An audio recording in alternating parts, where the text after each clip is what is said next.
Jhagadia જીઆઈડીસીની આમી organic company દ્વારા શંકાસ્પદ પ્રદૂષિત પાણી જાહેરમાં કઢાતા ઝઘડિયા જીઆઈડીસીમાં ચકચાર.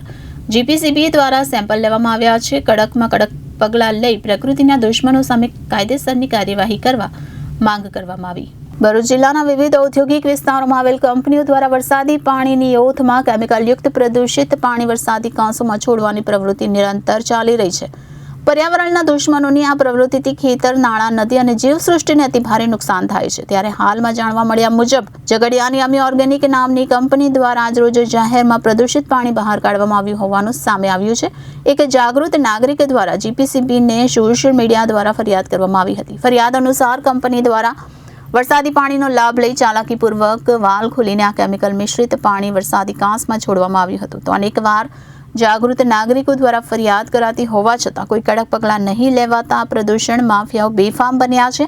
વરસાદના પાણીનો ગેરલાભ ઉઠાવીને વરસાદી કાંસ મારફતે નર્મદા નદીમાં છોડાઈ રહેલું પ્રદૂષિત પાણી આમી ઓર્ગેનિક કંપનીનું હોવા બાબતનો વિડીયો તેમજ ફોટોમાં દેખાઈ રહ્યું છે.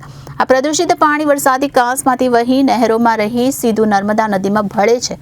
તેથી નર્મદા નદીને પણ પ્રદૂષિત કરવામાં આવી રહી છે. આવી ગંભીર બેદરકારી બદલ કેમિકલ માફિયાઓની તંત્ર ગંભીર નોંધ લે અને અતિ શિક્ષાત્મક પગલાં ભરે તેવી પ્રકૃતિ પ્રેમીઓની લોકહિતમાં માંગ છે. Reporter Viral Gohil, Janadesh news, Bharuch.